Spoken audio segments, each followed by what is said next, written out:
Friends, ನಮಸ್ತೆ. ವರಲಕ್ಷ್ಮಿ ಕಿಚನ್ಗೆ ಸ್ವಾಗತ. ಈಗ ನಾನು ಕೊತ್ತಂಬರಿ ಸೊಪ್ಪು ಚಟ್ನಿ ಮಾಡ್ತಾಯಿದ್ದೀನಿ. ಒಂದೆರಡು ತಿಂಗಳು ಇಟ್ಕೊಂಡು ತಿನ್ಬೋದು.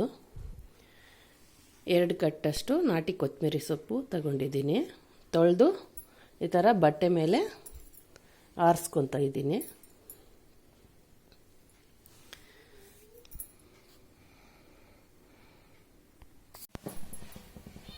ಕೊತ್ತಂಬರಿ ಚಟ್ನಿಗೆ ಹುಣಸೆಹಣ್ಣು ನೆನೆಸ್ಕೊಳ್ಳೋಣ. ನೀರು ಬಿಸಿ ಮಾಡಿಕೊಂಡು ನೋಡಿ, ಹುಣಸೆಹಣ್ಣು ಬಿಸಿನೀರಲ್ಲಿ ನೆನೆಸ್ಕೋಬೇಕು. ದೊಡ್ಡ ನಿಂಬೆ ಹಣ್ಣಿನ ಸೈಜ್ಗೆ ತಗೊಂಡಿದ್ದೀನಿ ಹುಣಸೆಹಣ್ಣು.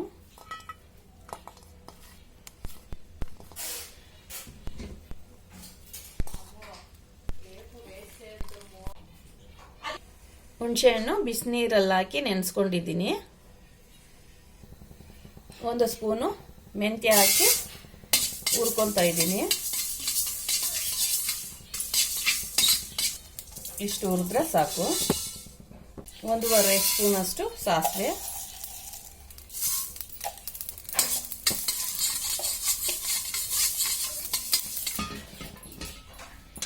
ಈಗ ಸ್ವಲ್ಪ ಎಣ್ಣೆ ಹಾಕಿ ಮೆಣಸಿನ್ಕಾಯಿ ಹುರ್ಕೊಳ್ಳೋಣ.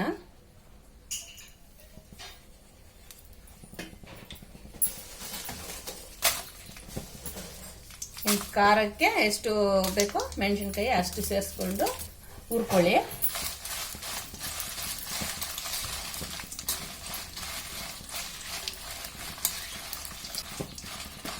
ಗ್ಯಾಸು ಸಿಮ್ಮಲ್ಲಿಟ್ಟು ಹುರ್ಕೋಬೇಕು.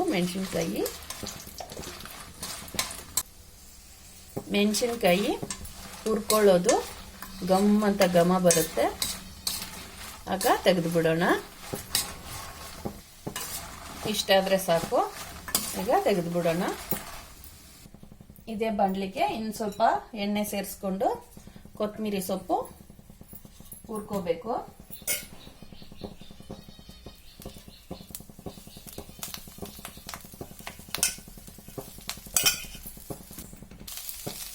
ಹಸಿ ವಾಸನೆ ಹೋಗೋ ತನಕ ಹುರ್ಕೋಬೇಕು. ನೋಡಿ, ಈಗ ಹಸಿ ವಾಸನೆ ಎಲ್ಲ ಹೋಗಿದೆ. ಈಗ ತೆಗೆದು ಬಿಡೋಣ. ಈ ಬಾಣಲಿಗೆನೆ ಎಣ್ಣೆ ಸೇರಿಸ್ಕೊಂಡು ಒಗ್ಗರಣೆ ಹಾಕ್ಕೊಳ್ಳೋಣ. ಎಣ್ಣೆ ಬಿಸಿ ಆಗಲಿ. 1 ಸ್ಪೂನು ಸಾಸಿವೆ, ಜೀರಿಗೆ 1/4 ಸ್ಪೂನ್ ಅಷ್ಟು, 1 ಸ್ಪೂನು ಉದ್ದಿನಬೇಳೆ,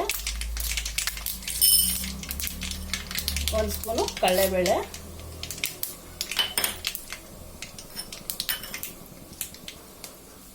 ಬೇಳೆ ಎಲ್ಲ ಕಲರ್ ಬರಬೇಕು.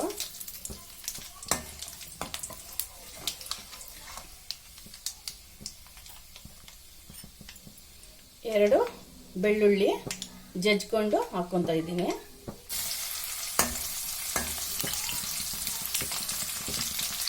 ಮೆಣಸಿನ್ಕಾಯಿ 1 5-6 ಕಟ್ ಮಾಡಿ ಸೇರಿಸ್ಕೊತಾ ಇದ್ದೀನಿ.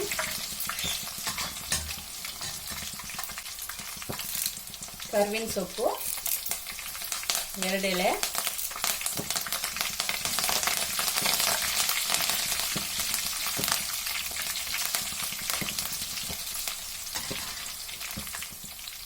ಇದಕ್ಕೆ 1/2 ಸ್ಪೂನ್ ಅಷ್ಟು ಅರಿಶಿನ,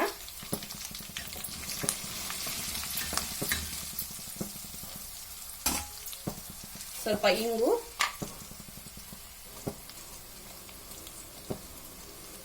ನಿಮಗೆ ಬೇಕಾದ್ರೆ ಹಾಕೊಳ್ಳಿ, ಇಲ್ಲಾಂದ್ರೆ ಸ್ಕಿಪ್ ಮಾಡ್ಕೊಳ್ಳಿ.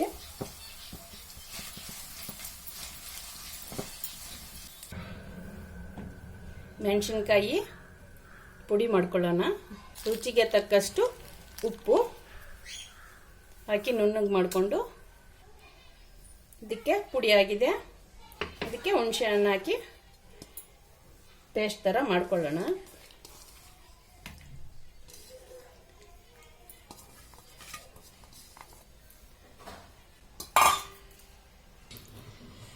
ನೋಡಿ, ರುಬ್ಕೊಂಡಿದ್ದೀನಿ. ಇದಕ್ಕೆ ಕೊತ್ತಂಬರಿ ಸೊಪ್ಪು ಹಾಕಿ ರುಬ್ಕೊಳ್ಳೋಣ.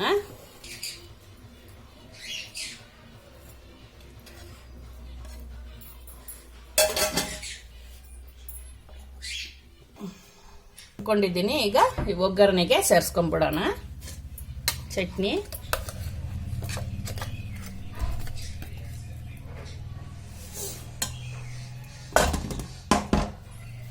ಈಗ ಸಾಸಿವೆ ಮೆಂತ್ಯ ಪುಡಿ ಮಾಡಿ ಇಟ್ಕೊಂಡಿರೋದು ಸೇರಿಸ್ಕೊಂಡ್ಬಿಡೋಣ. ಸೇರಿಸ್ಕೊಂಡು ಮಿಕ್ಸ್ ಮಾಡ್ಕೊಳ್ಳೋಣ. ಸ್ವಲ್ಪ ಎಣ್ಣೆ ಮೇಲೆ ಬರೋ ತನಕ ಕಲಿಸ್ತಾ ಇರಬೇಕು. ಹುಣಸೆ ಹಣ್ಣಿಗೆ ಬಿಸಿನೀರು ಸೇರಿಸಿರ್ತೀವಲ್ಲ, ಅದೆಲ್ಲ ಹಿಂಗೋಗ್ಬೇಕು. ಎಣ್ಣೆ ಮೇಲೆ ಬಂದರೆ ಆವಾಗ ಆಗಿದೆ ಅಂತ. ಆರ್ದ ಮೇಲೆ ಒಂದು ಬಾಟ್ಲೆಲ್ಲ ಹಾಕಿಡಬೇಕು. ಎಣ್ಣೆ ನೋಡಿ ಈ ಥರ ಮೇಲೆ ಬರಬೇಕು. ಅಲ್ಲಿ ಎತ್ತಿ ಹಾಕೊಳ್ಳೋಣ. ಕೊತ್ತಂಬರಿ ಸೊಪ್ಪಿನ ಚಟ್ನಿ ಅನ್ನೋದ್ ಬದಲು ಉಪ್ಪಿನಕಾಯಿ ಅನ್ಬೋದು. ಈ ಥರ ಹಾಕಿ ಇಟ್ಕೊಂಡ್ರೆ ಎಷ್ಟು ದಿನ ಬೇಕಾದರೂ ಬರುತ್ತೆ. ಈ ಥರ ಸುತ್ತಲೂ ಒರೆಸ್ಬಿಟ್ಟು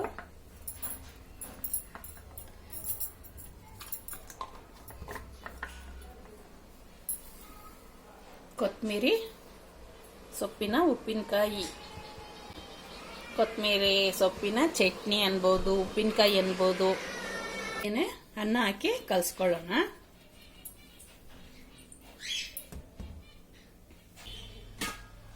ಈ ಥರ ಕಲಿಸ್ಕೊಂಡು ಒಂದು ಪ್ಲೇಟ್ಗೆ ಸೇರಿಸ್ಕೊಳ್ಳೋಣ.